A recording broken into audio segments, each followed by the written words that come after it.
All right, so you guys wanted to talk about English listening skills. Yeah. We've got this super interesting YouTube video. It's actually made for people who are learning Oh, English. okay. But I Mhm. think there are some really fascinating points in here Yeah. that I think even if you're a native English speaker, you can learn a thing or two Yeah, definitely. about just communication in general. So I think Wow. that'll be really fun to unpack. Absolutely. So the thing that I thought was really interesting is like right out of the gate, this video focuses on listening as a skill. That's what I thought was so fascinating too, is it doesn't dive into the vocabulary right away or any grammar rules. It just highlights the importance of listening itself. And I kind of skimmed over that part. yeah, I have to admit, like uh, I was looking for the like tips and stuff. But okay. what do you think is so important about that? Why do they focus on listening? Well, I mean, think about it in any language. Listening is really the foundation to understanding. It's how we absorb pronunciation and pick up on all those subtle cues and ultimately build those meaningful connections with people. So even if you are pretty good at speaking English, there's still stuff to learn about listening. Oh, absolutely. Like, think about all those times that you may have, like, totally missed the point of what someone was saying, or maybe you misinterpreted their tone and things just went sideways. Yeah. I think that improving those listening skills can really help us avoid all those pitfalls and become a much more effective communicator. Okay, yeah. Yeah, no, I'm starting to see what you're saying there. Yep. So how does this video approach that? Does it just say like, "Hey, listen more"? It's a lot more practical than that. It actually walks you through all these different common everyday conversations that you might have, like if you're in a coffee shop or asking for directions or even like making a doctor's appointment. Ooh, okay, I like it. Okay. So let's break down these scenarios. Like, what's the first one? All right, so first scenario. We are in a bustling coffee shop and we see this customer walk in, and of course, the barista greets them with a very classic, "Good morning, welcome to Star Cafe. What would you like to order?" Okay, I can hear it. I can smell the coffee. Like, Exactly. what's so special about that exchange? Well, notice how the barista uses that really polite phrasing right from the start. Okay. It's that welcome to, and what would you like? Yeah. Which really sets this welcoming tone and it establishes that sense of respect. Yeah, and it's not just like get the coffee order. It's like setting up that whole interaction. Exactly. So do you think that kind of politeness is that universal? Do you see that in other languages, other cultures, or is that That's a really fascinating question. I think that while the specific phrases might differ, uh, the underlying principle of politeness, I think that is something that you see in so many cultures. good? It's about showing that consideration, using respectful language, acknowledging the social boundaries. So even if you're just starting to learn English, that's something to pay attention to. Absolutely. I think it's just as important as mastering all the grammar and vocabulary. I like it. Okay, so let's move on to our next scenario. Where are we now? All right, so this time we are out on the street and we've got this tourist who's a little lost Hmm. and they need to ask for directions. I've been there. Right. So they walk up to this local and they say, "Excuse me, could you tell me how to get to the train station?" Okay, so what's going on in that interaction? What are we looking for? Well, just like with the coffee shop scenario, we're seeing that polite language again. Okay. They use, "excuse me," to get their attention. And could you tell me to phrase that question politely? So is there like a theme going on here? Is it just like politeness is the thing in English? I think it's really key to a lot of these everyday interactions. And, Quietly. while I know that sometimes we just want to be direct, especially when we're in a stressful situation like we're lost, but Right. I think that those polite phrases serve a really valuable purpose. It Okay. softens the request, acknowledges the other person's time, and just really smooths that So interaction. maybe those extra words actually make it Yeah, more efficient. exactly. It's like you're greasing the wheels of that social interaction. I like it. I'm buying it. Okay, so they ask for directions, then what happens? All right, so the local gives them very clear and concise instructions. Something like walk straight for 2 blocks, then turn right. You'll see the station on your left. Okay, I think I could even follow that. Right. And my sense of direction is terrible. What's Yeah. the takeaway there? What are we learning about English? I think it really highlights the importance of clarity and precision, especially when you're giving directions. Hmm. Using specific landmarks and spatial references like that really makes the information so much easier to understand, even for someone who isn't fluent in English. Yeah, there's nothing worse than like vague directions that just get you more lost. Exactly. It's a skill we often take for granted, Yeah. but clear communication in those situations can really be a lifesaver. Okay, so I think I'm ready for the next scenario. Okay, this time we're going to be transported to a cozy restaurant. Ooh. Picture this. The waiter's approaching the table, all smiles, and they say, "Good evening, welcome to the green plate. Are you ready to order?" Okay, I'm hungry already. But I'm noticing a trend here. Like Yeah. that welcoming tone, the polite phrasing. We've seen this before. You're definitely right to notice that. It seems like politeness is this recurring theme in these everyday conversations, you know? Yeah. It's almost like a universal language of respect and consideration. Yeah, it's really interesting how these little details really affect the whole tone of the conversation. Absolutely. And I think that for someone learning English, it's really crucial to understand not just the words, but the subtle ways that those words are used, to create a really positive and respectful exchange. Okay, so how does the customer respond? All right, so the customer confidently replies, "Yes, I'd like a grilled chicken sandwich and a side salad, please." Okay, so we're seeing that I'd like structure again.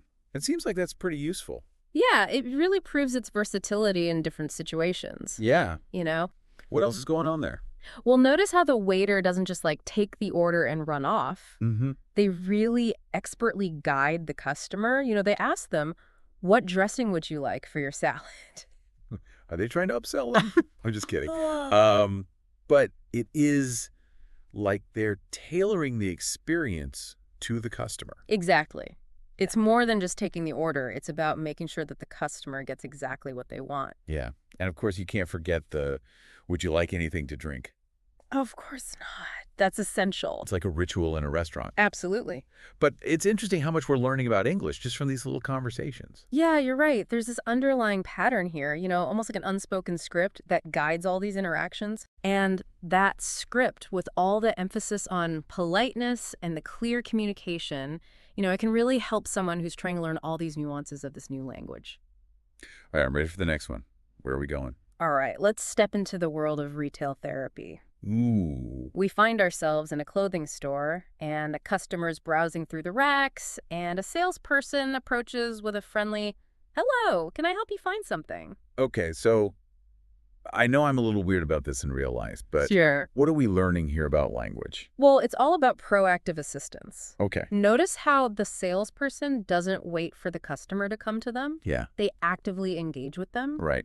It's common practice in retail, but it also demonstrates that willingness to be helpful and initiate that conversation. It's like anticipating their needs. Exactly. Okay. And the customer responds directly with, "Yes, I'm looking for a pair of jeans." No messing around. Right. Straight to the point. What happens next? So the salesperson doesn't just point them towards the denim aisle. Mm. They take the opportunity to get a little more information. They ask them, "Sure, what size do you need?" Followed by, "We have some great options over here. Do you prefer slim fit or regular fit?" So they're like guiding the customer. Exactly. Right. Narrowing down the choices and trying to find that perfect pair. It's like personal shopping. Exactly. And I think it's a really great example for someone learning English to see how you can use questions to clarify needs, gather information, and just really guide the conversation towards that specific goal. Okay, I'm liking this. Yeah. I think I need to reevaluate how I shop. But for now, let's go on to the final scenario. What is it? All right, so this is going to be the realm of appointments and schedules. Ooh. So picture this. We're on the phone. Great. We're calling a clinic. The receptionist answers with a really bright and cheerful, "Good morning. How can I help you?" Okay. I'm starting to feel like, how can I help you? Yeah. It's like a thing A very common phrase. in a lot of professional settings. Absolutely. I think it's a really clear and concise way to establish the purpose of the call and then invite the caller to state their needs. Yeah, it's like, okay, let's get down to business. Exactly. So what does the caller need? So the caller says, "Hi, I'd like to make an appointment with Dr. Smith." Okay. So we're seeing I'd like again. That seems to be useful in a lot of different situations. It really is. It's a great example of a phrase that can be adapted to all these different situations, but it still maintains that politeness. Yeah, it does. Yeah. Okay, so they want to make an appointment. What happens next? The receptionist really smoothly takes control of the whole process. Okay. They ask, "Sure, when would you like to come in?" And that's where we get into the whole negotiation of availability, Yeah. trying to find that perfect time slot. Yeah, scheduling is always fun. So what does the caller say? The caller says, "Do you have any openings on Friday morning?" Okay, so they're giving a little bit of flexibility, but also trying to nail down a time. Exactly. All right, so do they find a time? They do. The receptionist says, yes, we have a 10 a.m. slot available. Oh, perfect. Success. Easy peasy. So we've gone through a lot here. We've ordered coffee. Mm-hmm. We've gotten directions. We've gone to your restaurant, bought some clothes. Yeah. Made a doctor's appointment. We've been busy. Yeah, and we've learned a lot about English. Yeah, and I think there's even more to unpack here. Okay, I'm intrigued. We've talked about the importance of politeness and clear communication. Mm-hmm. But what about all those nonverbal cues? The tone of voice, the subtle ways that people convey meaning beyond just the words themselves. Okay, I'm ready. That's where things get really interesting. Let's do it. Great. Let's take a deep dive into nonverbal communication Okay. in part 2 of this deep dive. So as we kind of dig into these everyday conversations, one of the things that I think is really interesting is Okay. how much is communicated beyond just the words themselves. Yeah. All of the nonverbal cues, the tone of voice, even just a simple pause can totally change the meaning of what's being said. Yeah, I've definitely had those moments where I'm like, wait, was that what they meant or was it just how they said it? And this secret language is really crucial, I think, to understanding a language, especially for someone who's, trying to learn English. Mm-hmm. It's not enough to just memorize the vocabulary or the grammar rules. You really need to be able to tune into all those signals to really get it. So how does this video address that? Does it specifically point those things out, or is it more like reading between the lines? I think that while the video doesn't really focus on that nonverbal communication specifically, Okay. I think the scenarios themselves actually have a lot of insights. Okay, so we have to kind of look for them. A little bit, yeah. Okay, I like a good treasure hunt. Okay. Let's go back to that coffee shop scene. Okay. What kind of nonverbal cues might be going on there? All right, so picture this. Mm-hmm. The barista is greeting the customer with this warm smile, making direct eye contact, And these gestures, coupled with that really friendly tone of voice, Yeah. it just creates this really welcoming atmosphere, and it signals that, Mm-hmm. they're willing to help. It's like that extra layer of warmth and sincerity. Absolutely. Now imagine that same scenario, but the barista is totally avoiding eye contact. Yeah. Their tone is really flat and monotone. Oh. And they're basically throwing the coffee at the customer. Okay, that's bad customer service. Right. The words are the same, but the message is totally different. Yeah, that's a completely different experience. Exactly. And so I think for someone who's learning English, Yeah. being aware of all of those nonverbal nuances can be just as important as understanding the words. It's like being a detective. A little bit. Yeah. Like you're looking for clues. And just like any good detective, tone of voice is crucial to cracking the case. Oh, yeah. Tone can definitely tell you a lot about how someone's feeling. Right. I'm thinking about just a simple phrase that's interesting. Yeah. But you could say it So many ways. in so many different ways. Yeah. And it would mean Totally different things. totally different things. Yeah. So how does that work with English? What do we need to know? So that's where we get into this idea of intonation. Okay, intonation. I've heard that word before, but I'm not really sure what it means. So intonation is basically the rise and fall of your voice when you speak. Okay. It's like the melody of the language, Okay. and it can really affect how your message comes across. So it's not just what you say, it's how you say it. Exactly. Think about it. You can say something like, "Good morning," in a really cheerful, upbeat way, Right. or you could say it in a flat, sarcastic way. Totally different. Same words, different intonation. Yeah, and I've definitely heard those sarcastic good mornings before. Exactly. Okay, so how does this intonation thing play out in the video? Like in those examples? All right, so let's go back to that lost tourist Okay. who's asking for directions. Mm-hmm. So imagine them saying, "Excuse me, could you tell me how to get to the train station?" with that rising intonation at the end, almost like a question. Yeah. It sounds a little bit uncertain, but it's also really polite, and it shows that they need help. Okay. Now imagine the same phrase, but said in a totally flat, monotone voice. Ooh. It comes across as much more demanding, almost rude, even though the words are polite. Yeah. So it's a little thing, but it makes a big difference. It's huge. And that's something that native speakers, we just naturally pick up on. Right. But for language learners, it can be a little tricky. Wow. Language is hard. It is. It really is. Okay, so we've talked about tone of voice. Mhm. We've talked about intonation. What about body language? How does that play into all this? All right, so body language is another really crucial piece Okay. of this communication puzzle. Hmm. So let's think about that restaurant scenario. Okay, so the waiter's coming up taking orders. What kind of body language are we looking for? All right, so imagine the waiter. They have this really open, relaxed posture. They're making eye contact with the customers, you know, Okay. maybe gesturing towards the menu when they describe those specials. All of these nonverbal cues, they show that they're confident, that they're attentive, and that they really genuinely want to, Hmm. provide a good dining experience. Yeah, they're present and they're there to help. Now imagine that same scenario, but the waiter is like slouching, avoiding eye contact, Yeah. and practically mumbling the menu options. Oh, that sounds terrible. Totally different vibe. Yeah. I would not want to eat at that restaurant. And I think this is also where we see some cultural differences. Oh, okay. How so? Well, some cultures really value direct eye contact Mhm. as a sign of respect and, being attentive, while others might find it a little intrusive or disrespectful. Oh, that's a good point. It reminds me of that time. Oh, wait. We're not supposed to do personal anecdotes. Right. Back to the video. Okay. So tone, intonation, body language. What other nonverbal things are we looking for in these conversations? Okay, well, one really subtle but powerful one that we haven't talked about yet are pauses. Pauses. Yeah. I never thought about that. So in conversations, pauses can actually serve a lot of different purposes. Okay. They can create dramatic tension. They Mhm. can signal a shift in the topic, or even just give the listener time to process information. I never thought about pauses that way, but Yeah. yeah, they really do change how we understand things. They're really powerful.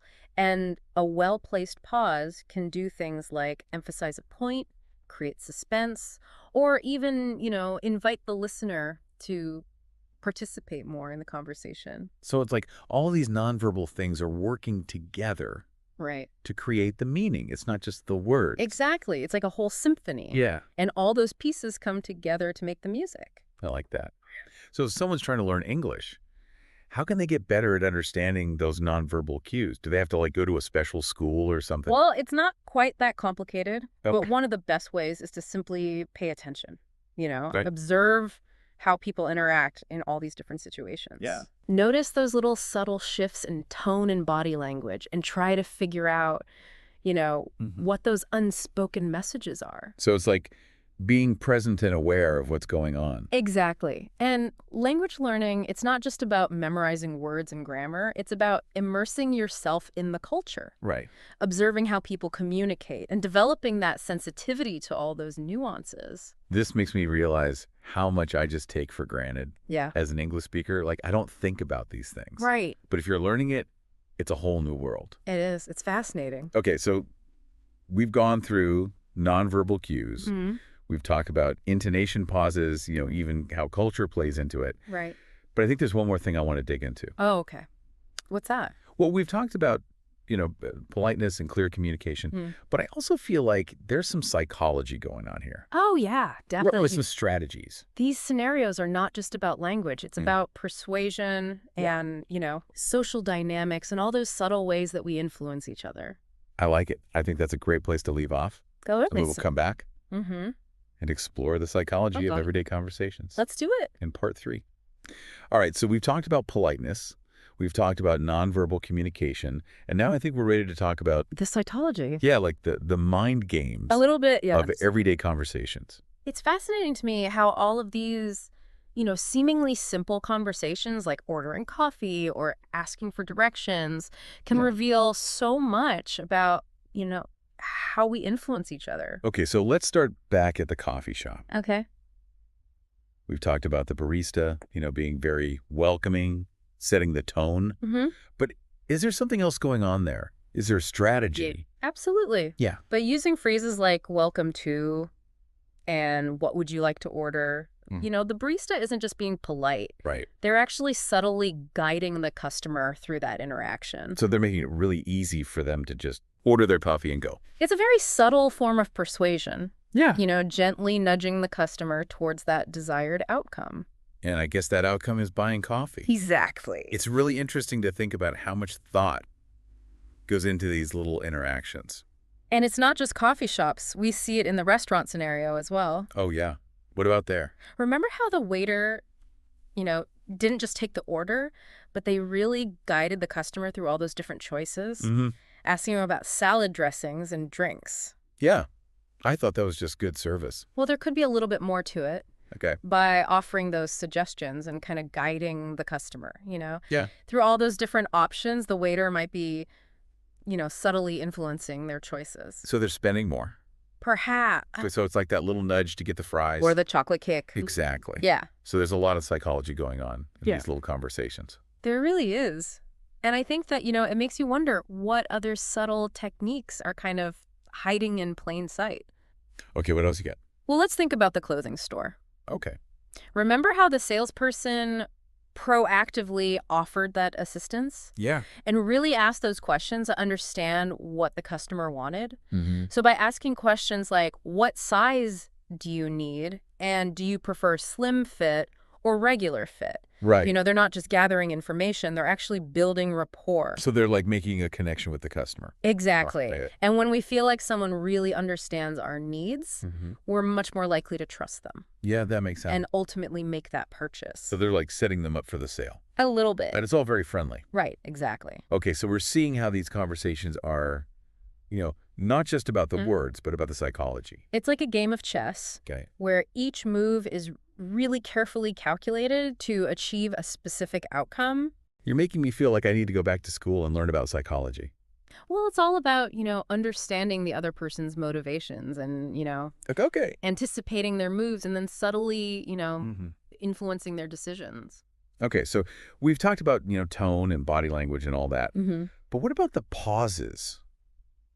I know we talked about that in the last part. Like, Right. how can those be used for persuasion? Okay, so imagine a salesperson who's, presenting a product. Okay. And just as they get to the price, Mm-hmm. they pause. Oh, I could feel it. That silence, right? That moment of anticipation. Yeah. It can be so effective in building tension and drawing the listener in. Like I'm on the edge of my seat. And that pause, it can also create a sense of intimacy. Oh, okay. Like they're sharing a secret with you. Yeah, I like that. It's a really subtle but powerful way to connect with the listener and make them feel like they're, part of something. Okay, so it's like a little secret weapon. And it often works on this really unconscious level. Yeah. We might not even realize that we're being influenced. But all those subtle pauses and shifts in tone can really have a big impact. Wow. So we started out talking about English listening skills. Right. And we've gone on quite the journey. We have. We've talked about politeness, nonverbal communication, and now psychology. It just goes to show how complex human communication is. Oh, yeah. Even those little everyday interactions, there's so much to discover. So for our listener who is trying to get better at understanding English, what's the takeaway here? Well, I think the most important thing is to listen beyond just the words. Pay sure. attention to the tone of voice, the body language, those pauses, all the subtle ways that people use language to influence each other. So be present. Exactly. Be an active listener. Yeah. And it's not just about English. These are Right. communication skills that you can use in any language. So if you're out there, pay attention to the conversations around you. Yeah. Listen to the words, but also listen to everything else. Everything else that's going on. Yeah. And you might be surprised by what you learn. And don't be afraid to experiment with your own communication style. Okay. Try using different tones of voice, experiment with pauses, see how people respond. Like it. The more you practice, the better you'll get. Well, I think this has been a fascinating deep dive It has. into the world of everyday conversations. The world is full of amazing conversations and, Yeah. anyone can become a great communicator. All right. Thanks for joining us on this deep dive. And until next time, keep listening, keep learning, and keep exploring the world. The world of human connection. Like it. Welcome back to the deep dive. Today, we're going to be looking at casual conversations in English. Oh, cool. Like if you're getting ready for a trip or brushing up on your English, or maybe you're just curious about how everyday language works. Mm-hmm. We've got this source that uses these like realistic scenarios. Oh, nice. Things like ordering coffee, Yeah, that's a good one. asking for directions, stuff like that. Practical. Yeah, to really break down the conversational building blocks. I like it. It's interesting. This source, it goes beyond just like listing phrases. Oh, okay. It actually like dives into the why behind some of these expressions. Mm-hmm. And it helps you to understand those little cultural cues that can make a really big difference in how these interactions actually go. Okay, so let's unpack this a little bit. Okay. So the source kicks things off Yeah. by like emphasizing this idea that listening is important. Right. I mean, we all know that's important, but why is it especially crucial when you're learning or maybe trying to like improve your English? Well, the source points out that active listening, it's not just about like understanding the words someone's saying. Oh, It's about picking up on like the nuances of their pronunciation, their intonation, even like the pauses that they take. yeah. These are all like the things that add extra meaning to what they're saying beyond just the literal words. I see. And they can really trip you up if you're not paying attention. So it's not just what they're saying, Right. but like how they say it. Exactly. Right. That makes total sense. Yeah. And I guess by actively listening, you're also kind of like training your ear to recognize and then reproduce those sounds yourself, which can then lead to better pronunciation and fluency. Exactly. The source uses this really good analogy. Right. It says it's like a musician learning a new piece of music. Uh-huh. You wouldn't just like read the notes on the page. Right. You would listen to how other musicians play the same piece to kind of pick up on those little subtleties of rhythm and expression. Oh. It's kind of the same with language learning. Oh, I love that analogy. It really drives home that point that listening is an active skill, Totally. It's not passive. not passive. Yeah. Right. So speaking of active learning, Yeah. let's look at some of the everyday scenarios that this source talks about. Okay. So you start with like a really classic one. Yeah. At the coffee shop. Uh-huh. The coffee shop. Seems simple, but you know there's a lot more going on there than you might realize. Right. So the scenario is a customer's ordering a cappuccino. What are some of the key phrases that the source picks out? Well, there are some obvious ones, right? Like, what would you like to order? Yeah. I'd like a cappuccino, please. Sure. But what's interesting is the source also talks about the barista's response, Okay. which is often just like, got it. Yeah. It seems really simple, but it actually means a lot. Yeah, I can see that. Yeah. It's more than just, okay, I heard your order. Right. It's also kind of like, Mm. I understand you. Yeah. I'm on it. You don't have to repeat yourself. Yeah. It's efficient, but it's also friendly all at the same time. Exactly. And that's a really important cultural nuance to pick up on. Oh, where? In a lot of English-speaking cultures, particularly in fast-paced places like a coffee shop, Yeah. there's like a value placed on being concise, getting to the point. Uh-huh. So even though, got it, might sound informal, Right.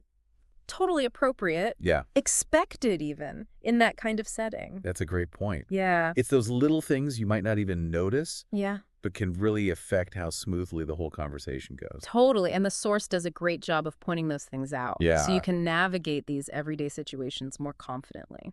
Okay, so moving on from our coffee, Mm-hmm. let's talk about another scenario, Okay. asking for directions. Oh, yeah. That moment when you're in a new place and you like desperately need to find your way, Oh, I've been there. yeah, it can be a little stressful, especially if you're not confident in your language skills. For sure. So the source, it shows this scenario with a tourist asking a local how to get to the train station. Okay. And what I find interesting is how much it emphasizes politeness. Right. Like it really highlights how important it is to start with phrases like, excuse me, Right. or could you tell me? Yeah. And that makes sense, right? Yeah. You don't want to just come up to someone and demand information, No. especially when you're asking them for a favor. You got to be polite. Exactly. And even the way you phrase the question can make a difference. Oh, interesting. So the source says, could you tell me how to get to the train station? Mm-hmm. That's much more polite than saying, like, where is the train station? I see, yeah. It's less direct. So it's almost like you're acknowledging that you're taking their time Exactly. and you're asking for their effort, not just demanding that they give you information. You're showing respect. Yeah, showing respect for the other person. Exactly. And you'll find those kinds of cues all over the place in English-speaking cultures. It's not just grammar, it's Right. like social norms and expectations. Fascinating. It's like we're not just learning phrases. Yeah, We're also learning how to be more sensitive to the culture right. and behave appropriately. I think that's a great takeaway. Yeah. Language is not just for information, right? Right. It's for connecting with people and navigating all those tricky social That's situations. so true. Okay, so we've covered coffee directions. Now let's go to a scenario I'm sure we can all relate to Oh, okay. at the restaurant. The restaurant, yeah. I mean, who doesn't love a good meal, right? I love eating out. Yeah. But it can be a little daunting when you're not sure how to order or talk to the waitstaff. Yeah, for sure. So the source, It shows this scene with a customer ordering a grilled chicken sandwich Okay. with a side salad. Nice. It highlights those common phrases like, "Are you ready to order?" Yeah. And then the response, "I'd like." Simple stuff, Yeah. but essential Right. for a smooth interaction. Right. I find it interesting, though, the use of "I'd like." Uh-huh. Is there a reason they don't just say, "I want him"? There is a difference. Okay. In English, I'd like is generally considered more polite Oh, okay. than I want, Interesting. especially when you're making a request. I see. It makes it sound less demanding. So another one of those subtle politeness cues. Exactly. It's not just about stating what you want. It's like making a polite request. Right. So even though "I want" Yeah. might be grammatically correct, Right. it could sound a bit rude in that context. Yeah. A bit abrupt. So it's all about choosing the language that fits the situation. Right. Exactly. This is really eye-opening. I'm starting to see all these everyday conversations in a whole new way. That's great. Yeah. Okay, so coffee, directions, dinner. What's next? Well, how about a little retail therapy? Oh, okay. The source takes us into the world of clothes shopping. Yeah, where knowing how to say what you want can make all the difference. I love browsing for clothes, but sometimes I just can't explain what I'm looking for. Yeah. What does the source say about this scenario? Well, it shows a customer looking for a pair of jeans. Okay. And it points out phrases like, "Can I help you find something Yeah. I'm looking for?" Right. But what's really interesting is how the salesperson uses questions Oh, interesting. to guide the customer. Like, Mhm. what size do you need? Do you prefer slim fit or regular fit? I see. So it's not just the customer stating their needs, it's about the salesperson narrowing down those choices Right. with questions. Makes sense. So they find exactly what they're looking for. Yeah, so those questions aren't just about getting information from the customer. Right. It's also about making it a more personalized shopping experience. Totally. Yeah. By asking, the salesperson shows that they're listening, they care, and they want to help. That's a really good point. Mhm. The customer feels understood and valued, Yeah. which can make a big difference in their overall experience. Right. And it's something to keep in mind if you're the one helping customers. Asking good questions can Yeah. take something that's just transactional Hmm. and make it more positive, I like that. more memorable. Okay, so coffee, directions, dinner, shopping spree. Oh, what else? What else does this source throw at us? One more common one. Making an appointment, Oh. which can feel intimidating sometimes. Especially in another language. Especially in another language, I yeah. always get a little nervous making phone calls, Yeah. Me too. even in my native language. For sure. So how does the source suggest we navigate this? So the scenario is calling a clinic Okay. to schedule a doctor's appointment. And it highlights phrases like, "I'd like to make an appointment. Do you have any openings?" Right. Essential stuff to start the conversation. And then also, I'm guessing it emphasizes being clear about your needs and preferences. Exactly. Like, what day and time works best for you. Right. And it also points out how important it is to confirm the details at the end. Yeah, definitely. Like, that works for me. Or let me just repeat that back to make sure I've got it right. To avoid any misunderstanding. Exactly. Don't want to show up on the wrong day. Yeah. Right. So clear communication is key. Especially with something as important as your health. Right. Okay, so we've covered a lot. Yeah.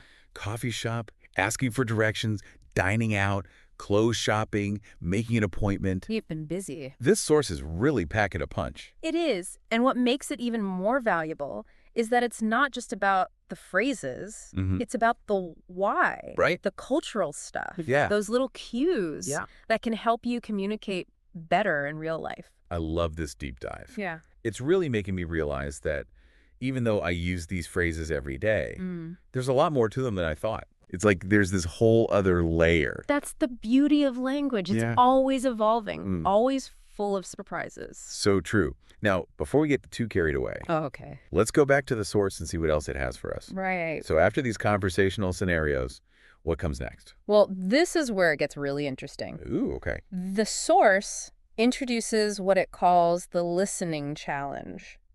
A challenge. Okay. Designed to test your understanding and Mhm. help you become a more active listener. I love a good test. So what does it involve? So basically, after you listen to a dialogue, Okay. This source will ask you a bunch of questions about what you just heard. Okay. And it's not just about remembering specific words. Oh, okay. It's about the overall meaning, Mm-hmm. the intentions of the speaker, Uh-huh. even those subtle cues that they might have used. Like with their tone of voice? Exactly. So it's making sure you're not just passively listening, Right. but you're really paying attention to those details. Yeah. I like that. Yeah, it's like a little mental workout. A workout for your listening skills. Yeah. I like that. And, it can be really eye-opening. Uh-huh. You might be surprised at how much you miss Yeah. when you're not fully focused. It's true. Yeah. Okay, so we've got the scenarios. Right? We've got the listening challenge to test our comprehension. Mm-hmm. What else does this source have to help us get better at English conversation? Well, it wouldn't be complete without pronunciation practice. So Okay. there's a section called Practice Time, Listen and Repeat. Okay, classic language learning technique. Yep. But does it really work?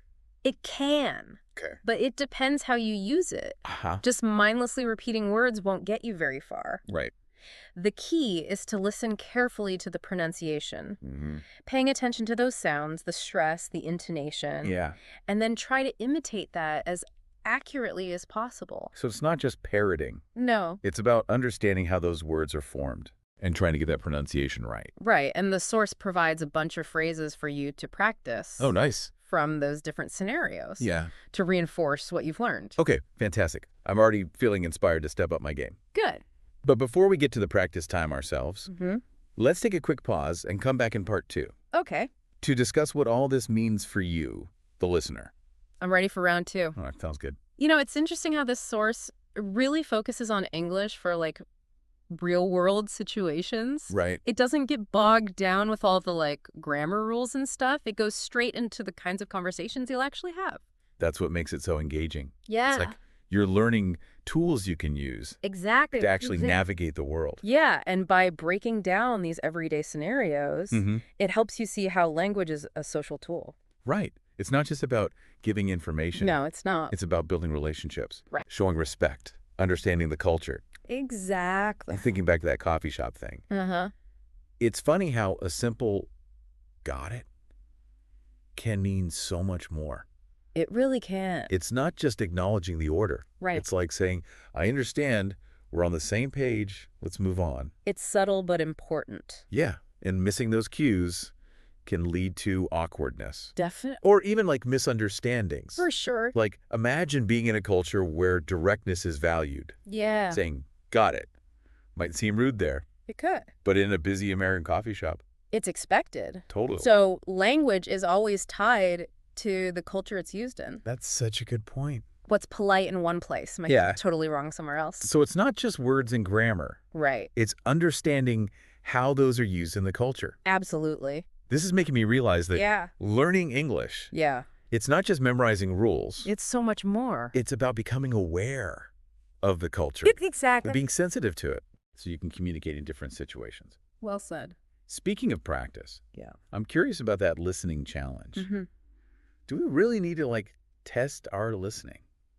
Well, Isn't it enough to just listen and absorb it? passive listening is a start, Okay, but active listening is where you really improve. I see. Engaging with the material, asking questions, testing yourself. So making sure you're not just hearing the words, Right. but understanding the whole message. And the nuances. Yeah, so the challenge is holding yourself accountable, It is. making sure you're not just zoning out That exactly. or letting the information wash over you, forces you to pay attention, Right. think critically, and really see where you might be struggling. which is how you get better. I can see how that'd be helpful for someone learning on their own. Yeah, like a study buddy built in. And it can be fun too, right? Oh, definitely. The questions are supposed to make you think. Not just boring facts. They Yeah. make you look at language differently. I'm seeing the value in this active listening thing. Good. It's not just absorbing, it's engaging, Right. analyzing, making it your own. And that's how you really learn. But let's be real, sometimes our minds wander, It happens. especially if it's not super interesting. That's true. Does the source offer any tips for that? It does. Like- Like focusing on keywords, Uh-huh. the speaker's tone, Yeah. even try to guess what they'll say next. Oh, that's interesting. It's like you're part of the conversation. Yeah, even though you're just listening, Keeps you engaged and focused. which helps you understand better. Exactly. And try to connect what you're hearing Hmm. to your own life, your own experiences. So if they're talking about ordering food, Yeah. I could think about my favorite dishes Exactly. or the last time I ate out. It makes it more real, more memorable. I love this conversation. Me too. We're really digging into how to listen better. And how to learn better. But let's bring it back to the practical stuff. What about that listen and repeat section? Ah, classic method. But sometimes misunderstood. Right. It's not as simple as it seems. How can you mess up listening and repeating? It's about intention. Oh, Just parroting the words doesn't help much. you gotta think about it. You got to listen to the nuances, The sounds, the intonation. the rhythm, everything. So it's not mimicking, it's understanding. Exactly. How are those sounds made? And trying to do it yourself. And that takes time. It does beat pace. Like learning an instrument. It is like that. You can't play a concerto after a week. Exactly. Language is the same, it takes effort. And find resources you enjoy. That's important. The source has lots of phrases and dialogues. To keep it interesting. And prevent boredom. What about people who don't have native speakers to practice with? Technology is amazing for that. Yeah. Podcasts, videos, movies, so much out there. We're surrounded by resources. Find what works for you. At the right level, on topics you like. That keeps you motivated. Okay. We've covered so much. We have. Active listening, cultural nuances, listen and repeat. All the resources available. It's a lot. What's the most important thing for our listener to remember? I'd say language learning is a journey, Ooh, I like that. not a destination. Yeah. There's always more to learn, to explore. Takes the pressure off being perfect It does. and makes it about enjoying the process. Exactly. This has been so insightful. I agree. I see language in a whole new way. Me too. But before we wrap up, let's move to our final thoughts in part 3. Sounds good. I'm eager to hear what else you've learned from this. I have a few more things to share. It's amazing how much we say without actually saying it. You know what I mean? Oh, yeah. Like all these conversations we've been talking about, Yeah. there's all these cultural cues, politeness, tone of voice. Right? It's like a whole secret language It is kind of. on top of the actual words. That's what linguists call pragmatics. Oh, cool. It's how context and shared understanding change the meaning.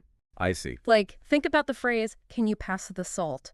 Yeah. Technically, it's asking if you're able to. Right. But at dinner, Yeah. everyone knows it's just a polite way to ask. It's not a test of strength or anything. Exactly. We're always figuring out the real meaning Yeah. based on the situation, who we're talking to, even their facial expressions. All those nonverbal cues. Mm-hmm. So that's where active listening is so important. Right. If you're only focused on the words, Yeah. you might miss what they're really trying to say. You miss the nuance. I imagine it's tough for English learners. Oh, it's incredibly challenging. Not just grammar and words, Right. but this whole other layer. It's like learning the rules of a game Yeah. while everyone else is already playing. And they know all the unspoken stuff. Exactly. It makes me think about how the source doesn't explicitly talk about this secret language, Mm-hmm. but it's like an iceberg. Words are just the tip. And underneath is this huge cultural understanding. That's why immersion is so helpful for learning. Makes sense. You're not just learning the language, Yeah. you're living it. So even if you can't travel to an English-speaking country, Mm-hmm. you can still surround yourself with authentic content, Movies, music, podcasts.